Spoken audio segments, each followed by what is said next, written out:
और ये भी सच है, पुष्कर सिंह धामी जी उत्तराखंड के जनमानस के उस भाव को समझते हैं, कोशिश कर रहे हैं कि बड़ी संख्या में यूथ को और खास तौर पर मातृशक्ति के संगठन को बहुत मजबूती प्रदान करें। कह सकता हूँ दिसंबर अंत तक, जनवरी के फर्स्ट वीक तक हम अपने बूथ तक के पूरे संगठन को खड़ा करेंगे। उस दिशा में मैंने अपने प्रवास भी निश्चित किया है और बड़ी संख्या में जो यात्री आता है, श्रद्धालु जो आता है, उसको हम अनेकों नए स्थानों तक कहाँ ले जा सकते हैं, उसका विकास हो, ये हमारा केंद्र होगा। नमस्कार, आप देख रहे हैं अमर उजाला। आज हमारे साथ हैं एक ऐसी शख्सियत जिन्होंने अपने राजनीतिक कैरियर की शुरुआत अखिल भारतीय विद्यार्थी परिषद, एक युवा संगठन है, उससे की, और आज युवा मुख्यमंत्री की सरकार है और आप लगातार 2 बार प्रदेश अध्यक्ष हैं, लगातार दूसरी बार प्रदेश अध्यक्ष हैं। ये भी अपने आप में उत्तराखंड के इतिहास में पहली बार हुआ है भाजपा संगठन में। तो हम उनसे जानेंगे आज हाल फिलहाल में क्या राजनीतिक हलचलें हैं और भविष्य की क्या योजनाएं होंगी। तो महेंद्र भट्ट जी, आपका स्वागत है अमर उजाला। बहुत बहुत धन्यवाद भैया। सबसे पहला सवाल जो आजकल ताजा घटनाक्रम पूरे प्रदेश में चल रहा है, स्नातक स्तरीय परीक्षा UKSSC की परीक्षा और उसमें पेपर लीक का आरोप और उसमें छात्रों का आंदोलन, मुख्यमंत्री का आंदोलन स्थल पर पहुंचना, CBI जांच की सिफारिश करना, परीक्षा रद्द करना, इन सब के बीच कांग्रेस अभी भी कहीं ना कहीं अपने लिए एक राजनीतिक भूमि तलाश रही है। आप क्या मानते हैं, क्या ये पूरे मामले का पटाक्षेप हो चुका है? देखिए, प्रदेश के मुख्यमंत्री जी की मंशा बिल्कुल स्पष्ट है। जब सख्त नकल विरोधी कानून आया तो इस राज्य के अंदर नकल एक उद्योग बना हुआ था। पूर्ववर्ती सरकारों में जिस प्रकार पटवारी भर्ती हो, पुलिस की भर्तियां हो, जिस प्रकार की नकल की चीजें निकल कर आती थी और किसी प्रकार कोई कानून नहीं था, कोई सजा नहीं थी, और बड़ी संख्या में ऐसे लोग जो उस की योग्यता रखते नहीं थे, वो लोग सफलता प्राप्त कर लेते थे और नौकरियों में उनका कब्जा होता था। पुष्कर सिंह धामी जी ने उत्तराखंड के युवाओं की प्रतिभा को सम्मान देने का काम किया। जब नकल कानून आया तो स्वाभाविक रूप से जो नकल के ठेकेदार थे उनमें बेचैनी होनी स्वाभाविक थी। और पिछले दिनों जितनी नियुक्तियां, लगभग कल की नियुक्ति के बाद मैं कहता हूँ 26,000 से ज़्यादा लोगों को रोजगार मिला है और एक एक छात्र अब 3-3 कंपटीशन में निकल रहा है। और ये जब चीजें खड़ी होती हैं तो मुझे कहते कोई संकोच नहीं है कि कुछ लोग इस व्यवस्था को समाप्त करने के लिए, इसके प्रति अविश्वास पैदा करने का षड्यंत्र रचते हैं। उसी का परिणाम था ये प्रकरण जो इस परीक्षा के अंतर्गत दिखाई दिया। और सरकार ने तब भी कठोरता से काम किया। भाई, जो उसके लिए गुनाहगार था उसको सजा दी, जिस टीचर तक वो पेपर गया था उसको भी सजा दी, और एक SIT की जांच रखी गई। लेकिन क्योंकि एक अविश्वास का माहौल पिछली सरकारों के कारण युवाओं बना हुआ था और इतना सब कुछ होने के बाद, कानून होने के बाद, मैं कह सकता हूं जब वो तंत्र, जिस तंत्र का रोजगार समाप्त हो गया था, जिस तंत्र का भ्रष्टाचार का, नकल का जो कारोबार था वो समाप्त होने लगा, उनके अंदर बेचैनी खड़ी हुई। उस बड़े कानून के बाद भी उसको प्रश्न खड़ा करने का कुप्रयास प्रारंभ हुआ। जांच की बात हुई और जब छात्रों को, क्योंकि मैं ये कह सकता राज्य के अंदर ये राज्य आंदोलन से निकला हुआ राज्य है, और जब हर छात्र हो चाहे अभिभावक हो, कोई भी आंदोलन करे, वो ये चाहता है कि प्रश्न क्यों खड़ा हुआ, ये संदेह क्यों व्यक्त किया जा रहा है। तो ये प्रश्न क्यों खड़ा हुआ, संदेह क्यों व्यक्त किया जा रहा है, तो एक डिमांड रही कि भाई इसकी CBI जांच कराई जाए। मुख्यमंत्री जी ने उसको सैर स्वीकार किया, स्वयं धरना स्थल पर गए, युवाओं के उस दर्द को समझा कि वो भी छात्र राजनीति से निकले हुए हैं। जैसे मैं छात्र राजनीति से निकला हूँ, ऐसी पुष्कर धामी जी विद्यार्थी परिषद हमारे लखनऊ के अंदर उनका बड़ा उस समय कार्य किया उन्होंने। वो जानते हैं कि छात्र विश्वास अर्जित करना चाहता है और साथ में विश्वास के उन्होंने खड़ा किया। और बाद में जब उनकी दूसरी डिमांड थी पूरी परीक्षा को निरस्त किया जाए, वो परीक्षा निरस्त हुई। लेकिन हमको डर था CBI जांच के बाद कहीं UKSSC की परीक्षाएं जो और होनी है उनमें उनके जो कैलेंडर है उसमें विघ्न ना आए। तो लेकिन अब मैं कह सकता हूँ कि कोई विघ्न उसमें है नहीं। 5 अक्टूबर की जो परीक्षा थी उसको अब 15-16 अक्टूबर उसके लिए तय हो गया, 16 तारीख को। तो ये युवाओं के अंदर विश्वास जागृत करने का काम किया। और ये भी सच है, पुष्कर सिंह धामी जी उत्तराखंड के जनमानस के उस भाव को समझते हैं और किसी प्रकार का संदेह जनमानस में न रहे, उस दृष्टिकोण से इसको आगे किया। CBI की का जो भी रिजल्ट आएगा उसमें दूध का दूध पानी पानी, और ऐसे अपराधी जो लोग हैं उनको बहुत कठोर सजा दी जाएगी। आपने कहा आप और मुख्यमंत्री दोनों छात्र राजनीति से निकले हैं और कहीं न कहीं आप दोनों के तालमेल की भी बड़ी तारीफ़ें की जाती रही हैं लगातार। तो अभी युवाओं को लेकर अभी हमारा आगे क्या प्लान है? भर्तियों को लेकर, उनके रोज़गार को लेकर या उनके लिए और योजना? देखिए, मैं हूँ चाहे मुख्यमंत्री जी हों, हमारे मन में रहता है, क्योंकि राज्य जब बना था, इस राज्य के बनने के पीछे का भाव रोजगार भी था। मैं भी बात को स्वीकार करता हूँ कि 13 सरकारी जिलों का हमारा राज्य है और सरकारी नौकरी सीमित है। कल जब मैं शिक्षा विभाग के एलटी के लोगों को हम लोग नियुक्ति पत्र दे रहे थे, तो सचिव माध्यमिक शिक्षा ने कहा कि हमने 100% जो रिक्तियां थी भर दी है। तो 100% रिक्ति भरने का मतलब है कि हम उस दिशा तक पहुंच गए। इसी पर पुलिस की भर्तियां हो, भिन्न सरकारी भर्तियों की एक सीमा है। तो अब दूसरा पक्ष क्या था, इन्वेस्टर समिट क्यों कराया गया, उसके पीछे भी था कि कुछ इंडस्ट्री खड़ी होंगी, इंडस्ट्री का रोजगार मिलेगा। मुझे कहते खुशी भी है, हम जहाँ 26,000 सरकारी नियुक्तियों की बात करते हैं, वही मुझे कहते खुशी है कि जब से कोरोना काल के बाद के परिस्थितियां मुख्यमंत्री जी ने रोजगार की दृष्टि खड़ी की है, बड़ी संख्या में प्राइवेट सेक्टर में अब उत्तराखंड का जो नौजवान है उसको रोजगार मिल रहा है। धीरे धीरे इसको गति बढ़ानी है, कि अभी 9 नंबर 25 साल पूरे होंगे, बहुत छोटी अवधि है, लेकिन धीरे धीरे करके राज्य के संसाधनों को हमको खड़ा करना पड़ेगा, स्ट्रक्चर को खड़ा करना पड़ेगा, किस प्रकार से रोजगार बेरोजगार युवाओं को रोजगार में उसका ध्यान देना पड़ेगा, और कैसे करेंगे स्वरोजगार की ओर युवा केंद्रित करें अपने आप को, उस पर दिशा देने की आवश्यकता रहेगी। उस दिशा में धीरे धीरे प्रयास आगे बढ़ेंगे। अभी बात युवाओं की चल रही है। हाल फिलहाल में संगठन का विस्तार भी हुआ है, नई कार्यकारिणी घोषित की है। अभी विधानसभा का चुनाव है 2027 का। भाजपा के सामने चुनौती भी है, एक लक्ष्य भी है, लगातार हैट्रिक मारने का।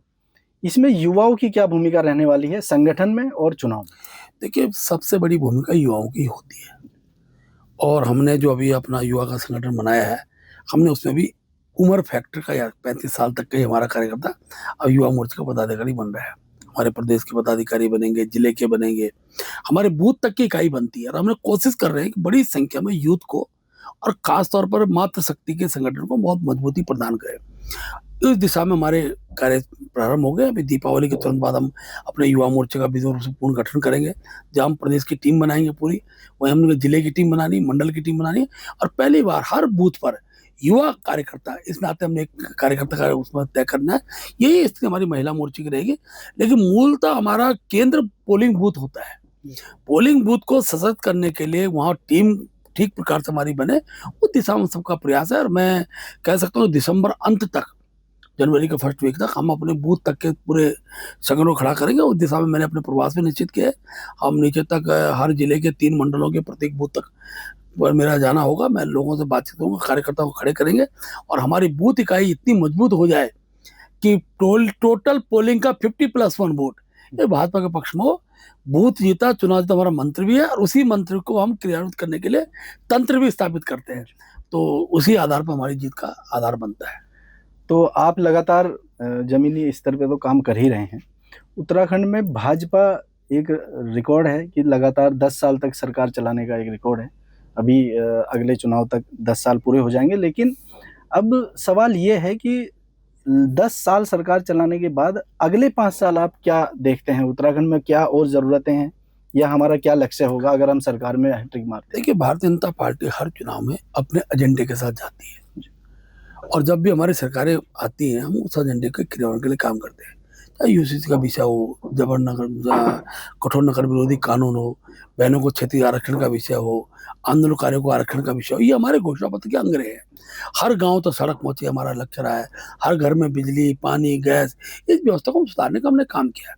अब क्योंकि अगला जो विजन होगा हमारा, अगला विषय वो हमारा पर्यटन होगा। पर्यटन में साहसिक पर्यटन है, इन्वेंचर के अनेकों क्षेत्र है, उन क्षेत्रों में काम करना है। और दूसरा हमारा रहेगा स्वरोजगार, हमारी जड़ी बूटी के क्षेत्र में हो या प्राकृतिक खेती के क्षेत्र में किसको डेवलप करते हैं। श्री अन्न का बहुत बड़ा केंद्र हमारा उत्तराखंड है, और बड़ी संख्या में जो यात्री आता है, श्रद्धालु जो आता है, उसको हम अनेकों नए नए स्थानों तक कहाँ ले जा सकते हैं, उसका विकास हो, ये हमारा केंद्र होगा। और मुझे बात कहते हुए कोई संकोच नहीं है कि उत्तराखंड की आर्थिकी में सबसे बड़ा जो है वो हमारी यात्रा है, जिसमें बड़ी संख्या में लोग आते हैं। और मैं प्रधानमंत्री जी का भी आपके चैनल के अमर उजाला के माध्यम से उनका आभार व्यक्त करता हूँ कि शीतकालीन यात्रा का एक कंसेप्ट प्रधानमंत्री जी ने दिया है।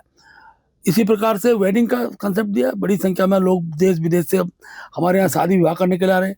त्रिजुगी नारायण में तो कोई ऐसा दिन नहीं है जिस दिन विवाह न, वहाँ के लिए कोई दिन मुहूर्त भी नहीं होता है, जिस दिन जो चाहे। और कई लोग तो वहाँ जिनकी शादी हो गई वो 20 साल बाद दोबारा आ रहे हैं कि शंकर पार्वती का विवाह हुआ तो हमारे 25वीं जो है हम शादी की सालगिरह दोबारा फेरे लेकर वहाँ बनती है।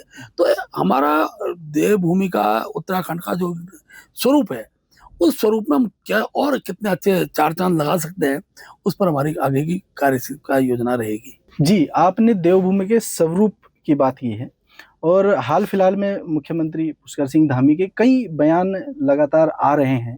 उसमें आजकल अर्बन नक्सल की बात हो रही है, उससे पहले डेमोग्राफी चेंज होने की बात लगातार हो रही है। तो ये क्या है और पार्टी का इसको लेकर क्या नजरिया है?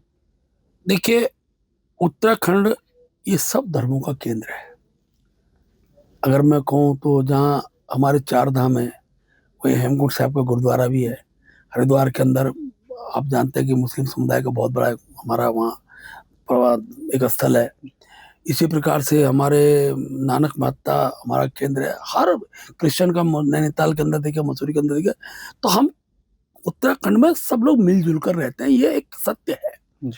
लेकिन कुछ समय से कुछ लोग हैं जो यहाँ के स्वरूप को बर्दाश्त नहीं कर पा रहे हैं, इसलिए गलत तरीके से भूमि अधिग्रहण करना, उत्तराखंड का भूमि एक्ट है, उस एक्ट के उल्लंघन के साथ जमीनों में कब्जे करना, और बाहर से आकर, खास तौर पर मैं कहूँगा कि उत्तराखंड राज्य से बाहर बड़ी संख्या में आकर किस प्रकार से नकली राशन कार्ड बनाना, नकली आधार कार्ड बनाना, उसका अलग एक तंत्र के तहत चीजें खड़ी हो रही है, वो चिंता का विषय है।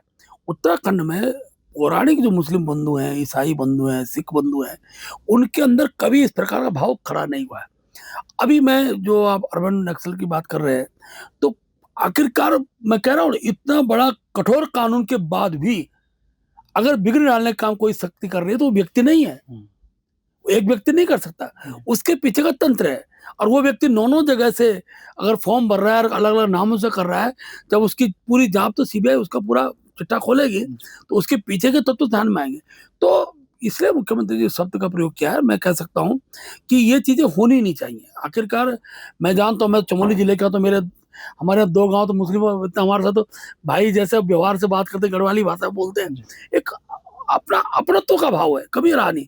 लेकिन धीरे धीरे ये परिस्थितियां निर्माण हो रही हैं, और ये परिस्थिति भारत के कारण ही, मैं दावे से कह सकता हूँ, जब भी हमारे देश के अंदर इस प्रकार की परिस्थितियां निर्माण होती है, उसमें कहीं बाहरी शक्ति जरूर इन्वॉल्व होती है। वो यहाँ हमारे यहाँ के जो अल्पसंख्यक समुदाय के युवा है उनको बगलाने का काम करते हैं, अनेक प्रकार का वातावरण खड़ा करते हैं, और जगह स्थितियां निर्माण होती है। ठीक है कि धीरे धीरे एक लक्ष्य जो है कि भारत को भारत मातृभूमि के रूप में हम स्वीकार करने वाले लोगों को अगर खड़ा करते हैं, तो एक धीरे धीरे द्वंद्व भी समाप्त होगा, और इस दिशा में चीजें प्रारंभ हो गई हैं। राष्ट्रीय स्वयंसेवक संघ के बारे में जिस प्रकार की धारणा खड़ी की जाती थी, धीरे धीरे संघ ने भी कहा है कि यहाँ पर जन्मा हुआ व्यक्ति वो भारतीय है। अब भारत के प्रति उसका श्रद्धा का भाव दिखना चाहिए, झलकना चाहिए, और विदेशी शक्तियों के साथ उसका तारतम्य कम होना चाहिए। अगर कश्मीर के अंदर घटना होती है, तो मैं दावे से कहता, मेरे यहाँ का हर मुसलमान दुखी होता है, क्योंकि इतना अच्छा हमारा कश्मीर है, वहाँ का जो पर्यटन है, बड़ी संख्या में लोग जाते हैं, आज कितना शांति का माहौल है। लेकिन उसको बिगड़ डालने की शक्तियां कौन कर रही हैं? जो इस भारत के अंदर एकता को कभी स्वीकार नहीं करती है। आजादी के बाद भी जिन लोगों ने सत्ता हासिल की है, उन्होंने तुष्टिकरण की और इस प्रकार का भेदभाव की चर्चा करके चीजों खत्म किया है। मैं कह सकता हूँ कि एक जो बीजेपी के प्रति मुस्लिम बंधुओं के बीच का जो भाव है, उसको दूर करने में समय लगेगा। लेकिन मैं ये भी जानता हूँ कि आज मुस्लिम समाज इस बात को जानता है, मोदी जी की इतनी योजनाएं हैं, सबका साथ, सबका विकास, सबका विश्वास, उसी आधारित पे है। और सबसे ज्यादा लाभ अगर चाहे वो आयुष्मान कार्ड का मिल रहा है सबको, तो गरीब को मिल रहा है। और गरीब जाति देकर, धर्म देकर नहीं होती है। उस दिशा में चीजों में धीरे धीरे ये द्वंद्व समाप्त होगा, और एक दिन आएगा जब इस प्रकार के जो तत्व हैं उनको खदेड़ने का काम भी हमारा अल्पसंख्यक समुदाय के लोग ही करेंगे, और ये चीजें खत्म होंगी। तब इस प्रकार के शब्दों का प्रयोग नहीं किया जाएगा। चाहे वो अर्बन नक्सलवाद कहिए, चाहे थूक जिहाद बोलिए, चाहे लव जिहाद बोलिए, ये खत्म हो जाएंगे। क्योंकि आम भारत के जो व्यक्ति समुदाय, अल्पसंख्यक समुदाय का व्यक्ति भी होगा, वो इस धारणा को कभी स्वीकार नहीं करता है। जो पढ़े लिखे लोग नहीं करते, लेकिन हैं ऐसे लोगों को गुमराह करने वाले लोग आज भी हैं, उन पर ब्रेक लगाने की आवश्यकता रहती है। एक आखिरी सवाल है, और उत्तराखंड की खासतौर से भाजपा संगठन में सबसे बड़ा इंतजार है कैबिनेट विस्तार का। अभी भी चर्चाएं चली थी कि नवरात्रि या दिवाली से पहले कैबिनेट का विस्तार हो जाएगा, तो इसके बारे में आप कुछ कहना देखिए, मेरी कल ही मुख्यमंत्री से वार्ता हुई है, क्योंकि हम ऐसा नहीं कि हम कैबिनेट कोई जानबूझ के सरकार हो, कभी बाई इलेक्शन आ जाता है, किसी विधायक का देहांत हो जाता है, फिर लोकसभा चुनाव आ जाते हैं, फिर नगर निगम के चुनाव आते हैं, पंचायत चुनाव आते हैं। ऐसे टाइम पे हम एक नए उत्साह के कार्यक्रम को ले नहीं सकते, क्योंकि हमको इसमें जमीन में युद्ध लड़ना होता है, जमीन की युद्ध की तैयारी रहती है। अब एक माहौल बना है, और मैं विश्वासपूर्वक कह सकता हूँ, बहुत जल्दी मुख्यमंत्री जी ने दिल्ली में अभी गए थे, अभी 17 को जाने वाले हैं, उनकी बातचीत होगी, और बहुत जल्दी जो हमारे 5 रिक्त पद हैं वो भरे जाएंगे। और क्योंकि अब उत्साह का माहौल, बीच में आपदा आ गई, उस आपदा में हम आपदा देखें कि मंत्रिमंडल के उत्साह को मनाएं, इसलिए सब चीज़ का एक समय होता है। अब मुझे ईश्वर इंद्रदेव ने भी कृपा कर दी है, मौसम थोड़ा अच्छा होने लगा है, खुशनुमा मौसम बन रहा है, तो उसमें एक खुशियाँ का पल भी बहुत जल्दी कार्यकर्ताओं को मिलेगा। चलिए, खुशियों का पल कार्यकर्ताओं को जल्द ही मिलेगा। अपडेट्स के लिए देखते रहिए अमर उजाला। अगर आप ये वीडियो YouTube पर देख रहे हैं तो हमारे चैनल को सब्सक्राइब कर बेल आइकन दबाएं, और Facebook पर देख रहे हैं तो हमारे पेज को लाइक करें।